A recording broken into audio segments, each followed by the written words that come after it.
about that, just for the record? Well, I think everybody's here really kind of hear about the turf grass stuff. All right, so let's get we'll started. go to that. Okay, so we get to have a little fun today, but thank you all for attending. I've got you guys talking is permitted, and as well as the fact, like I said, do some Q&A. Let's have some fun with this. Just so you know, Dad and I had our first ever webinar right before this with our landscape professionals. And this is how I'm kind of doing it with Dad right now. I've kind of have him on training wheels. So we had the professionals, we worked out some internet, all different kind of technical issues, because on Friday, he's doing a webinar for me as a guest speaker. And I think we're going to have like 50 homeowners, if not maybe even 100 homeowners. So you guys are also helping Dad with his technical difficulties of becoming a guest speaker on webinars. So thanks, Dad. You're doing great. You're going to be a professional by the end of this. But let's get started. Everybody can see my screen, correct? Yeah, that was that picture you had me out there with 100-degree temperatures, heat, and I was sweating all over, and so you can see I was drenching wet, but I was doing that for our grandkids, so that was okay. Great. Well, Dad, a couple of questions that we need to have is, number one, how do I get my grass spring ready? Okay. Number two, I have dead spots that I can't seem to fix. And number three, what plants and vegetables grow best? And let's see. So we need to make sure that we kind of in this region. So for you guys to know, just a reminder that Dad, these are kind of your Woerner landscape customers. These are your lawn and garden homeowners. So let's kind of talk in the sense of you've got regions such as Gulfport, Pensacola, Birmingham, and so forth in the Southeast. I'm not sure if any of your let me just tell you what we're doing on the farm. Is okay. Today and this week they're taking a lot of soil tests. We've been doing that since the mid-70s, and the technology has gotten better and better. And part of this program today is really put together because a lot of homeowners was having trouble with their lawns. Right there in one of our outlets, and all of our outlets, a lot of people have been asking us about what's wrong with my lawn. And let me just say what we're doing today. We're taking soil tests.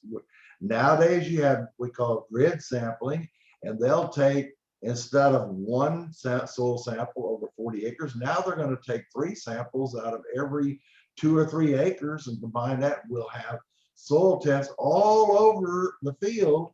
And so what we used to have one soil sample, now we'll have 20 to 30 soil samples. And just so we can get, it's so important to get soil fertility right, because the cost of fertility this year with fuel prices going up is just skyrocketing. So what we want is a very healthy soil. So when we ship turf grass to everybody, it's scientifically with the right blend of fertilizer and nutrients in the soil that we ship to you. Okay, Dad. So I already have one question. Let's just go ahead and kick off the webinar with one question. I'm reading it right now. And it's Mr. Bill. He's actually on the webinar, but he emailed me before this. And he has a lot of them. Don't worry, Mr. Bill. I'm actually going to respond to all of yours. But this is a great one. And Dad always talks to me about this. And it says, when I built my home 27 years ago, I put centipede sod down. I had a beautiful yard for 18 to 20 years and have had some problem area, tree growth. Does grass wear out? Does it time out? You know, that's interesting. I'm not sure it really times out as much as the soil profile or weather events or too much shade. There's something that's caused it to begin to deplete it out. If you had 17 years along with centipede, you've done very well. Most people will take centipede and they'll put a lot of fertilizer on it like they would with St. Augustine. And in 3 to 5 years, their lawn's not exposed. It's just thatched out, is shot, because centipede is more of it likes to search for its nutrients. It don't want an abundance of nutrients. It wants a healthy soil rather than St. Augustine and your Bermudas. They take a little more nutrient. They consume more. Centipede does not. And keeping centipede healthy for 17 years, I take my hat off to you. And I don't have to go on today, but I must say that you've done very well. But I think something else may be going on. There may be some trees with roots, and and sometimes if you just let your lawn get too tall 2 or 3 times and the thatch builds up in certain areas, you're going to have a trouble there. It doesn't like, it's like a thatch roof over a house or over a bungalow. And when you pour water on it, it don't even, the water won't even go down. You can actually go to areas in your lawn where a lot of thatch is, and after a big rain, you can dig up under it and it's dry. It's completely dry. So your nutrients and your water and everything quits functioning correctly in centipede. So I'm not so sure the centipede will wear out as in something's happening.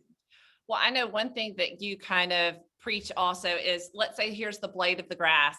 It's huge that you never take more than the third of the blade off, because and I can quote Scott up at the Woerner Landscape in Birmingham. He always likes to take no more than the third of a blade off. And then I'm a big proponent of letting that grass clipping stay in the grass.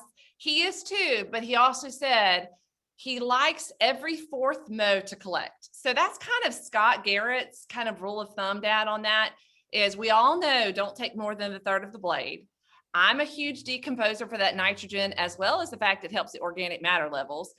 But should you even have a hesitation about that thatch issue that's going on, he said remove it every fourth mow. So that's what, just so you know, that's what I Scott would think says. that on certain varieties of like a Zoysia or Bermuda, it wouldn't hurt. But what happens, your top third leaf is very tender and young. It's mostly water. And when you mow it, it'll decompose and it's actually replenishing the soil. Mm-hmm. But the bottom 2/3, especially that bottom third, it's real high in silica. It's almost like a woody plant.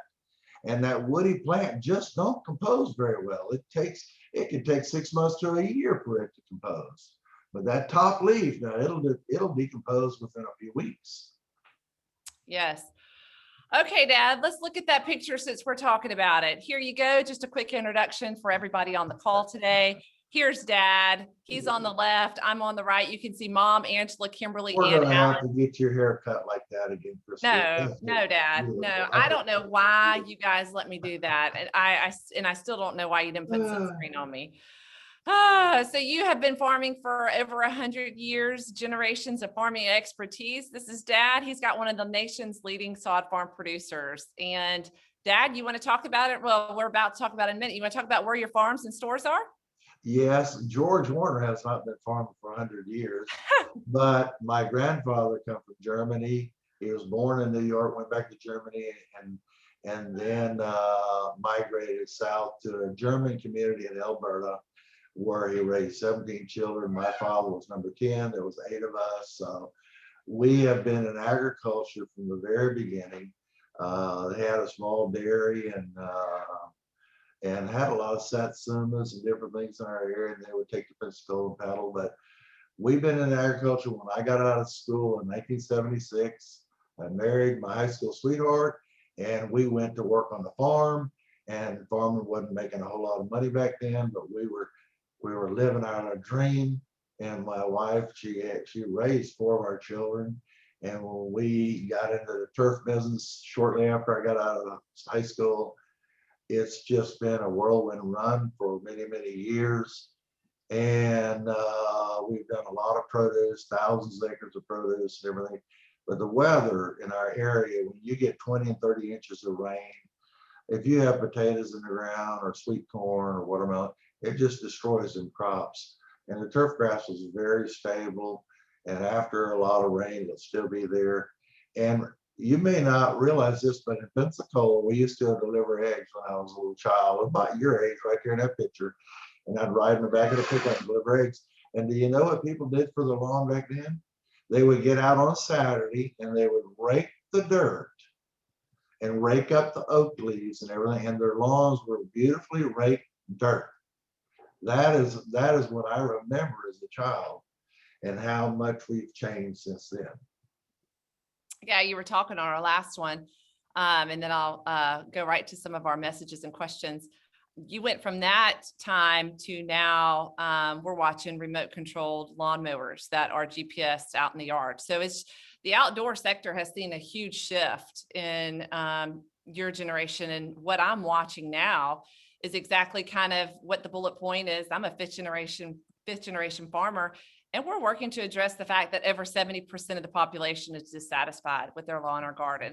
This whole webinar is here to help, and the participants are here because they're having a problem, and it gives them a chance to come ask. Thank you for joining us, Dad. Some other information, but before we move to the next one, we have a homeowner question that says, define what thatching is. What causes it? What is it, Dad? I know some things, when you let things like thatch roll off your tongue, you understand it. But to a homeowner, what is thatch and what do they look for? If someone's mowing your lawn or you're mowing your lawn and there's a lot of debris flying out, it's the clippings from the grass and it's building up and piling up. That is, you're mowing too much leaf off, or you've waited too long before you mowed. And what it does, it goes down into the soil. If it's the woodier part of the leaf, which is below the third, what it does, it doesn't get decomposed, and it begins to pile up on top of each other, and it gets real thick, and that's where all your disease and insects and everything come from. And then it inhibits the ability of the nutrients in the soil to do good. It's that organic matter that will not decompose on between your grass and your dirt. If it builds up real thick there, that's where your that's the thatch layer, and it doesn't do well. You need, that's a big problem in lawns. Okay, great. I'm glad we got that question. Real quick, we'll move on to some more, but this is Dad, and he is out there, and that's on the centipedes field back in the 80s. And we've just got a quote. Basically, he spent a lifetime of farming, instructing homeowners on how to have a healthy lawn or crop.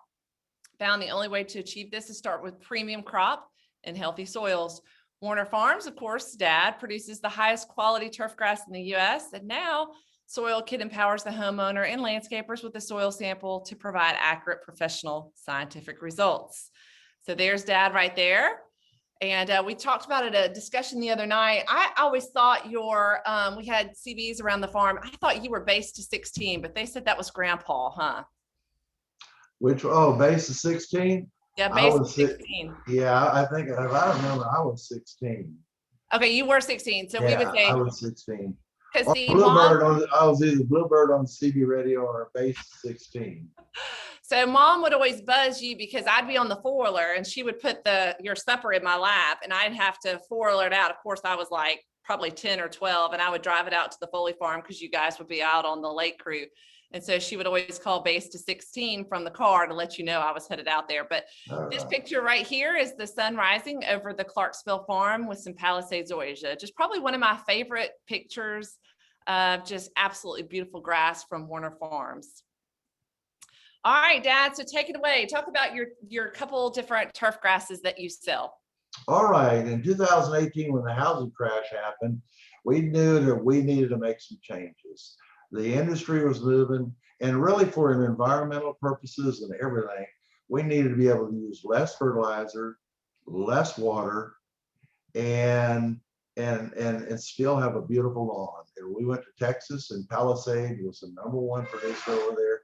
Been out there for almost 2 decades at that time, and we brought it back here and planted it, and it has been a very superior grass. It's battle tested. It's been through decades of lawns all over, from the wet area of Texas to the dry area of Texas to the hot area of Texas to the humid area, and we brought it in here, and we have been extremely happy with the results, not only from the farm growing standpoint, but the results that homeowners are having with this grass. I have to say it's my favorite. And before we shift to the next slide, you can kind of tell when you look at the Zoysia blades, look how it's very vertical growth there. It's a look at the root system, look at the vertical growth on the Zoysia. I personally have it. I literally said I was never going to have Zoysia in my lawn. I don't like Zoysia because the Zoysia I knew was very fine blade. And in the wintertime, my father-in-law had it. In the wintertime, it would go dormant and you go sit on it and it would literally poke through your blue jeans and poke you. So I never wanted any Zoysia. Palisades is that thicker, wider. They call it that friendly family grass. Allows you literally to kind of, it was the barefoot grass. You can literally It's take off. softer. It's softer grass to walk. It is. It is. I have to say, I'm officially a Zoysia fan under one condition. It's the Palisade wide blade. I do not, for any reason, want the smaller, thinner blades, which we'll talk about by Bermuda Tip Tough in the next one. This one is my favorite, but look here, you can see immediately from a homeowner's perspective and talking about thatching. Look at that root system coming right out of the grass right there, Dad. I mean, the dirt and the roots are right there. it is just, But I mean, that is a picture of St. Augustine now. well, yeah, we've switched slides. So Okay. I was going, look, go back.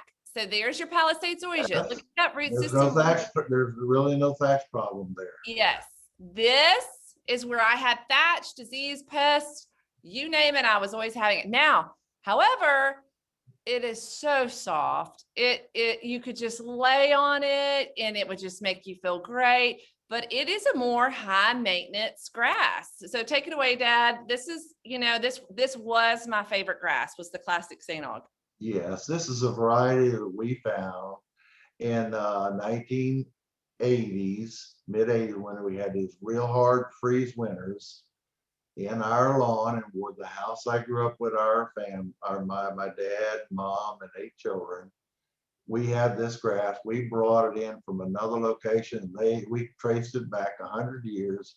It is a native type St. Augustine, and it's been through everything. It's been battle tested of everything, and so there's a lot of classic St. Augustine out there. But now all grasses have a few problems. There is no perfect grass, but this one has been a very good one for many, many decades. I have to say, it was my favorite. And now I'm a Zoysia, but now looking at it from that side profile, because normally when you look at St. Augustine, as a homeowner, you're looking at it from the top down. You walk outside, you look at somebody, you're barefoot, you're looking at it from the top down, and St. Augustine just has that beautiful look to it. But as you can see, kind of when you dissect it and take that core out, you see just how thick and deep that one is.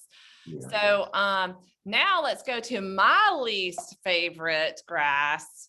But again, you can see not much of a thatch issue looks like coming from this one, because the grass just goes and stands straight up. But all right, Dad, I have been watching this through research. I helped put together the fact sheet from this, and I went and looked at the Kentucky, and I think they hit like -9 degrees on this grass. I was looking at shade underneath shade trees. I got to give this one credit. When it comes to performance, when it comes to traffic, cold temperatures, drought tolerance, I mean, this one takes the cake. It does. The Tiffway Bermuda from Georgia introduced 419 Bermuda 40 or 50 years ago, and that has been the standard barrier. It has been the standard that all other Bermudas are measured by. It replaced some older grass like 328 and some different ones. This Tiff Tough, every 30, 20, 40, 60 years, a new variety comes out that's transformative. And there's a lot of different varieties of Bermuda that's come out since 419, but none of them has been as transformative as Tiff Tough, because it uses 38% less water. It's extremely aggressive in growing. It takes more shade than 419. Bermudas, they do have a shade inabilities, but this one here does take more shade, and this one has a great recovery. It's very strong. If you have really poor soils, you don't have irrigation, this one here is battle tested. It will be a good lawn for you. This one also has sort of that, it's kind of like Palisades in the sense of it's a quick green spring up, but it has that longer color in the fall too. So like an instance we were talking about earlier on our webinar, places like Atlanta and Birmingham, where every lawn you go to is Bermuda. I know that that's out in Texas too. I mean, Tiff Tough is that grass of choice for them, because they get it longer. It's taken over in Atlanta and Birmingham, because water issues are getting to be major issues in a lot of larger municipalities. And this grass used less. And what happened was about 3 or 4 years ago in Atlanta, they had a real dry spring, and they had the Tiff Tuff one lawn and the 419 Bermuda another, and the Tiff Tuff stayed green, and the rest is history. The word got out, and they have really went after this grass. Now, Dad, the purpose for us in this webinar, of course, you and I are talking back and forth and having some hoorah time for sure. But our attendees here are asking questions. So off to the side, they're asking questions. And I actually want to give you a couple of these because I want to make sure we reach all of them because we've got quite a few coming in. If you were looking for something that is more pet resistant, which turf grass would you recommend? Okay, so before he answers this, okay, for the record, I should be answering this question because I'm the one with 3 dogs and you have retired your dogs. Okay. So technically I'm the one that has firsthand experience with this, but go ahead, Dad. You're the expert. So I'll let you answer. I think your Tiff Tuff will be the very strongest one. And then your Zoysias will be next. But dogs, depends on the size of the dog too. But this has the ability to recover fast. Some grasses don't recover very well, you know. This one, Tiff Tuff, would recover well. I think Palisades should do very well, but you tell me, you have Palisades, and how does it work with your dogs? Do you know what my husband told me? Have you noticed something very funny about my dogs, Dad? They're all males. After our first female, because as you know, females and how they go to the bathroom, he told me he will always own a male because they go on the fence post and they don't damage. So at that point, we know that they're not using much of the bathroom in the yard. So, and then if you also notice, we don't have really large dogs anymore. We have very small dogs. So unfortunately, that's not really the funny thing, but that's my husband. He said, get a boy and get them small. But I had trouble with St. Augustine when I had Millie. I mean, she was a female lab. It did fine on the wear and tear. She would choose her one path and that was fine.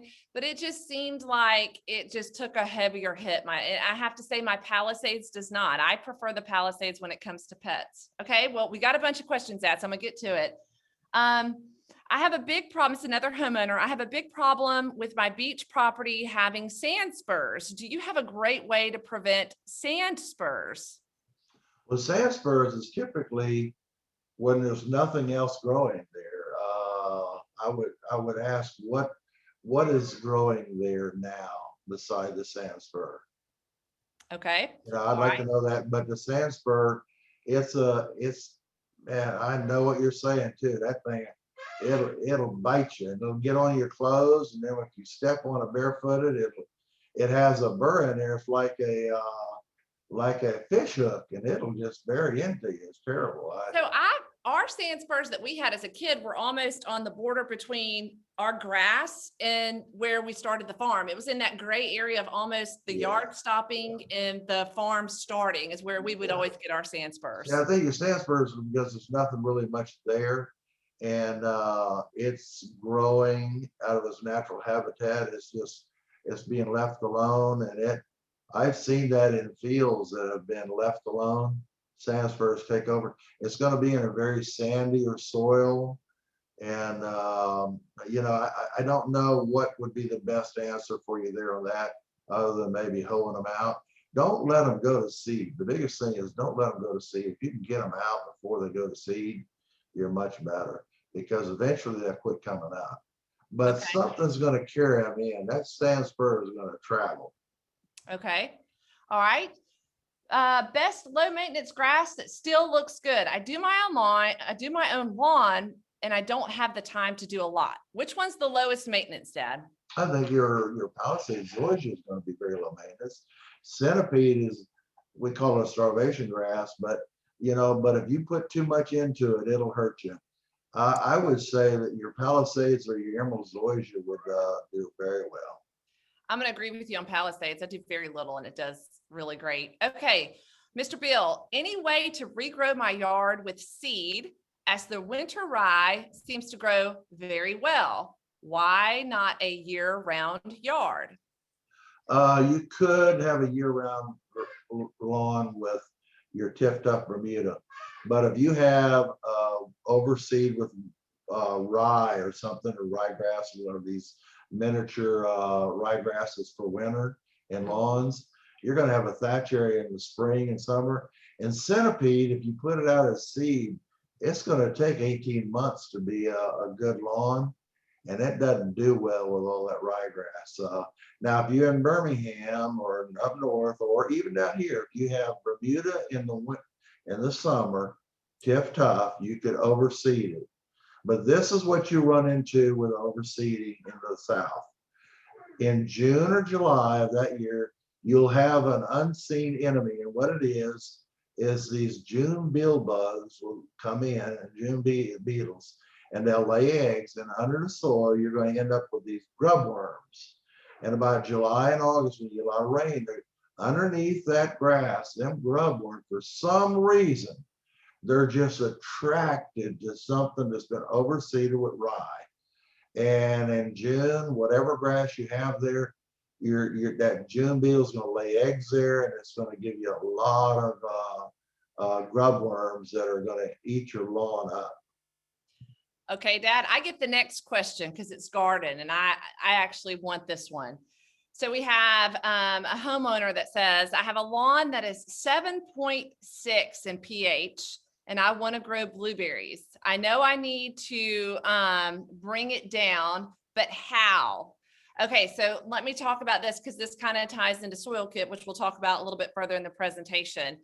So when it comes to a few things like blueberries, azaleas, hydrangeas, so they actually flourish in low pHs. Speaking of turf grasses, you talked about centipede. It likes to go search for its nutrients. Centipede likes to be at a 5.6, whereas St. Augustine, Bermuda like to be at a 5.8, and even like your fescues, which this is a Southeast discussion, but they like to be closer to 6, and your gardens like to be 6.5. You've got blueberries that like to be really acidic, way down low, even to the point that they'll love a 4.5 to a 5. So it's a drastic difference. So one of my favorite products is for homeowners is this Espoma acidifier or elemental sulfur. You can choose either one. And what it is if you do a soil kit, we'll actually tell you how much of that product to use. So you can help make sure not to burn the product of the blueberries. But so the one thing I recommend about sulfur is it's kind of the opposite of lime. Lime, you can over apply and it's not going to be that big of a deal. But when it comes to sulfur and it comes to lowering the pH, we tend to have a lot more caution to say, okay, more is not better. Let's use exactly what the plant needs. Let's bring it down, but don't be afraid to test again at 6 months because you can actually burn and bring it down too low. So we actually recommend a more spoon-fed approach to the sulfur and bringing it down. So, and that actually affects not only the quality of the plant, but also the taste of the blueberries, bringing that down really nice and sweet. So the pH is really key for that plant. And also when one of our questions was, how can I get my hydrangeas to last longer and the color more vibrant? Again, that's pH. So now we have all different kinds of hydrangeas and limelight and so forth that are actually bred to be a certain color, but there actually is hydrangeas that change according to the pH. They'll go from like bluish purple to pink. And it's actually a sign of the pHs. And Dad, I can remember us being out with Grandma Woerner and the different hydrangeas were turning colors based off the pHs. I can remember you put us up against a huge bush of hydrangeas and it was out by the creek. And it really is, you've got to be very careful with blueberries, azaleas, hydrangeas. They like it a little bit more acidic.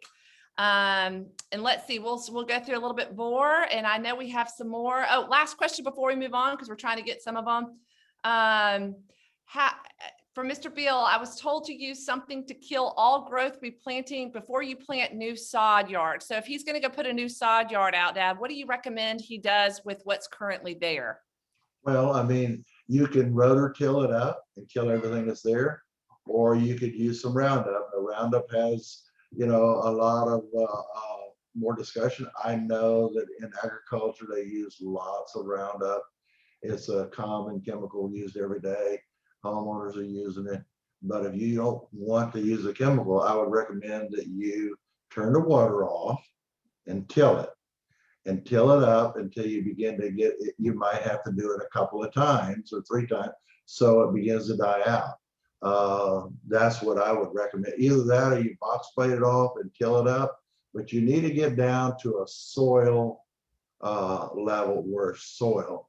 And if you have the old lawn is thatching, you either need to incorporate it in the ground or you need to scrape it off.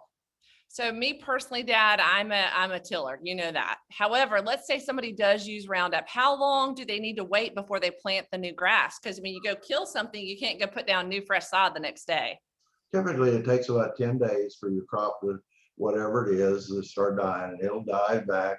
And then I would still recommend killing it, even if you round it up, which would give you even a better kill, because you still need to bring up the soil, because the plant that you're killing is going to lay down there on top, and you need to incorporate it into the soil. But Okay. 10 days, I would recommend. The label will tell you what to do there. Perfect. All right. Okay, Dad. So we're going to go through this. We're already halfway through and we want to make sure we have plenty of time. We've got lots of questions coming in. Just to kind of give a brief overview, this is soil kit for customers. Just like we just talked about, Woerner Farms is great about growing premium turf grass.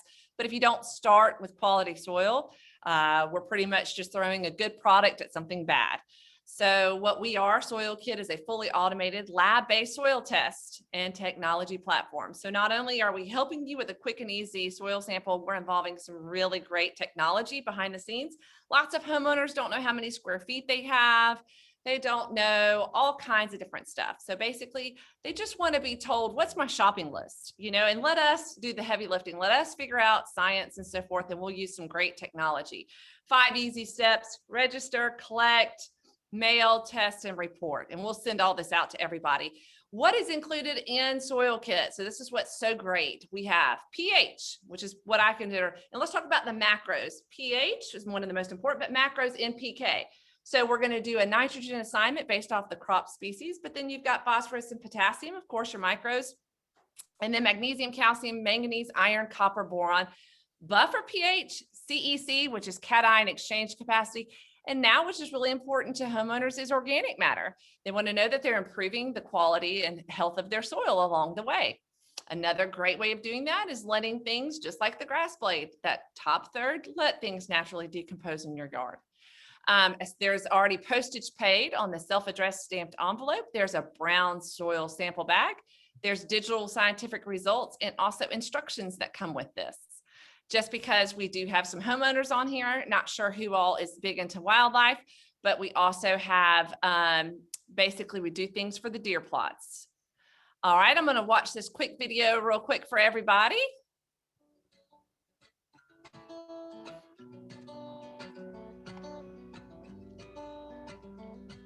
While some soil kit packages come with a trowel, all soil kits come with a sample bag, prepaid mailing envelope, customer care card, and instructions. Whether you obtain your soil kit from an online source or one of our retailers or landscape partners, testing always starts with registration, which connects your soil sample and test results to you and your email address. To register, visit soilkit.com/register. Enter your email address and name and the kit ID found on your sample bag. You can also scan the QR code using your mobile device. Next, identify your sample location by entering your address or using our geolocation technology. You can add a description such as front yard or backwoods food plot when submitting multiple samples. Next, enter the size in square feet of the area your soil sample represents, so we can accurately calculate fertilizer application rates. If you aren't sure, use our satellite-guided sizing tool.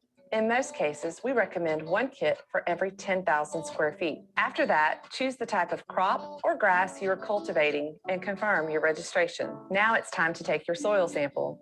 Be sure to use a stainless steel or plastic trowel to avoid metal contamination. If your soil has been recently fertilized, you'll need to wait for 2 weeks before sampling. In choosing 4 sample locations, try to evenly distribute them across the sample area and avoid wet spots. Collect 2 scoops of soil at each location, 2 to 4 inches from the soil surface. Ensure the dirt has reached close to, but not beyond the fill line. Seal the sample bag by bending the tabs. We recommend you write your name on the sample bag. Then put your sample bag into the prepaid mailing envelope. Seal the envelope and send. Be sure to keep your customer care card. as it includes your kit ID number for reference. Within 36 hours of receipt, our certified lab team will calculate your soil amendment needs and send you an email with a link to your test results. The View My Results link will take you to soilkit.com, where you can log in to your dashboard. If you haven't already created an account, the system will prompt you to create one. If you have multiple tests, you will see a list of them. Click on the test results you are interested in. At the top of the results page, you'll find details about the partner who provided your soil kit. If you purchased online, you'll find a link to one of our online fertilizer partners. Below that will be easy to understand fertilizer recommendations, calculated for you based on your results, the sample area size, and the products available from the partner from whom you obtained soil kit. You'll also find simple application instructions, followed by detailed lab information showing you nutrient level versus ideal levels for the crop or grass type you are cultivating. At the bottom of the report, you may also find a marketing message from your retailer or landscaper, or from one of our online partners. Now you can share your results with your landscaper or local lawn and garden center to obtain the amendments recommended. If you purchased your soil kit online, simply click through the product recommendations and purchase your amendments online. Remember, healthy soil starts with a lab-based soil test. So sweet little friend of mine was the little boy in the yellow boots there. His name is Harrison, and I think he's going to become like a great famous little kid one day. He was really great for the filming of that video. But it goes back to how important it is. The USDA recommends every homeowner does an annual soil sample. And so many homeowners have not done that. And if you look to the right, that's kind of what you get back. It's extremely confusing. So let's assume all of you guys are going to Woerner Landscape to buy it. What's so great is we're going to walk you through the process of something simple and easy, but we're going to connect you to the products of the Woerner Sunshine Blend, which is specifically blended for centipede and zoysia, the Woerner Performance Blend, which is the Bermuda and the St. Augustine. And then we'll have the amendments. Let's say you have a pH issue, which if you're in the Florida Panhandle, you're going to have a pH issue at a lot of sandy soils. We help prescribe exactly how much lime to use. If for some reason, just like this Miss Terry was 7.6 sulfur, we have the sulfur to bring that down. So we connect everything back to Woerner Landscape. So you can literally go back in with a shopping list and say, let's say you're Pensacola, Fort Walton, Gulfport, Birmingham. You can go right back into the store with these results, find the product, and connect right back to do your lawn. We make it really simple. And even on the bottom, I don't know if you can see on the bottom here, we can even click through. You can keep up with our blog that we have. We talk about relative topics. We're actually about to do a quick interview with Alan. I know Dad has been one of our guest bloggers. He talked about a couple topics. We had Auburn University. That article's about to post probably next week. But Alan's going to be interviewed this week on why it's okay to do dormant grass right now. So many people think that dormant grass is not a good time, when in fact, it's actually the best time right now to install new sod. Mr. Bill, I know you're considering it. And basically now's the best time. Reason why, if you start with healthy soil, the grass goes on top of your soil. The grass is not working away right now to grow and grow and grow in this active growth cycle. It's nice and happy and sitting still. But what's going underneath it is it's using all the nutrients it has that comes from the sod, the soil from the sod farm, that the roots are taking time to establish. So it's not like the sod's having to work both ways, vertical and underground. Right now, it's just kind of sitting nice and dormant, but the roots are really active growing. So it's only kind of, not having to work as hard, but it's going to work faster. So just follow our blog. We're going to have some great topics there. And let's see. Okay, so let's see. Oh yes, we have a few more questions, Dad, and it's almost 2:45. I like to wrap up by 2:30, 2:45, although I tell people to kind of take an hour. Let's take a couple more questions, and I'll try to answer this one, Dad, but you got to set me straight if I'm wrong, because we'll see about this. I actually need Sarah, our plant girl, or Jim from Birmingham probably would be much better. But here's the question from the homeowner. What is a good flowering shrub that is hardy for the more dry heat areas that have little precipitation? So me personally, I'm thinking of a flowering shrub. And so I'm thinking low precipitation. I lean towards an Indian hawthorn, and I'm leaning towards bottle brush. Now we all know the loroplatum is going to do just fine, but loroplatum, I just had to trim mine. I think it's like 20 feet high and it just gets out of control. So if I had to tell you loroplatum, Indian hawthorn, or bottle brush, but Dad, what is your favorite flowering shrub? I like the bottle brush. Yeah, because it attracts the hummingbirds and the butterflies. It's beautiful. Yeah, and it does pretty well in the drought conditions too. Yeah. Okay. All right. Let's see. All right. I think we have kind of gotten every single question. We have some more coming in, but we'll give a little bit of time to finish up here. I just want to tell everybody, thank you for attending. This has been really great and enjoyable. I know that yards can be really frustrating. Again, it goes back to over 70% are dissatisfied with their lawn or garden. But if you go into a Woerner landscape store right now, we're sitting here at the end of February. The number one thing we can be doing right now as a homeowner is pre-emergent, and soil sample. So what I would do right now is I would do a soil sample, take a look at it, but go ahead, as soon as you draw that dirt, go ahead and have gotten that ornamental weed stopper by High Yield that's at the stores. Go ahead and put that dimension product down. If you read on the back, it's a dimension, it's a pre-emergent. Every lawn, no matter if you are a centipede, Zoysia, Sanog, or Bermuda, every lawn right now needs a pre-emergent, and every lawn needs an annual soil sample. So that would be my biggest recommendation. And let's see. Oh, we do have one more question. Let's see. Do you have sod right now? I wish Angela was on here. She's our inventory manager. But Dad, do we have sod right now? Yes, we do. Yes.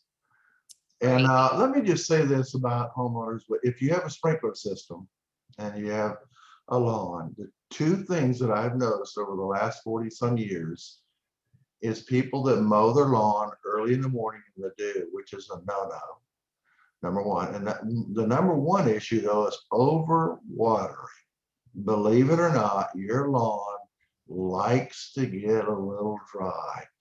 That is not right after planting. I mean, when you plant it, you need to water it till it has a good root system.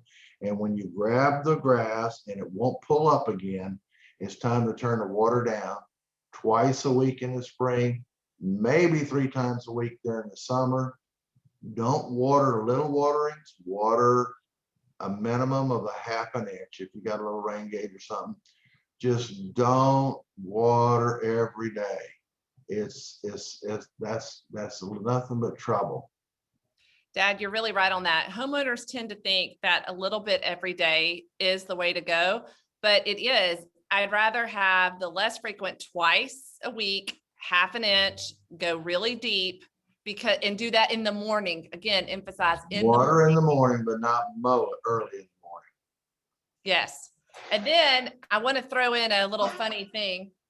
So if you guys attending are all frustrated with your lawn or garden right now, WKRG has a $10,000 ugly yard contest. You can enter to win because right now the odds are looking pretty good. We've got a couple hundred people in there. So you got to think about it, $10,000. And right now there's a couple hundred people in there. So go enter it in at WKRG Ugly Yard Contest. And whoever the winner is, we're going to be giving away a whole truckload of Palisade Zoysia. And also there's a Bell Guard fire pit because at our stores, we sell a lot of natural stone, flagstone, pavers. I'm actually going to be shopping for some pavers. I want to do a little paver project. So we have a great selection all over, great in-stock inventory at the stores right now. And even Birmingham's has such beautiful bluestone that's in stock. So make sure to frequent Woerner Landscape for all of your landscape supply needs. Right now is a great time to be planning those outdoor projects. And if you don't want to pay for it, maybe you could roll your dice and do the WKRG $10,000 Ugly Yard Makeover Contest and keep a lookout. Alan's going to be doing some pro tips. So you can follow along. He's got some pro tips, exactly what Dad said on how to mow, how to water, and other different tips to help some homeowners along the way. So make sure to tune into that. All right. I think that's all of our questions. Thanks, Mr. Bill. We appreciate you too. Thank you for those sweet compliments, you guys. I appreciate that. And we hope to do this again soon. We appreciate all the fact that the questions and so forth and all the interactive talk and chat back and forth. Thank you so much, you guys. We appreciate it.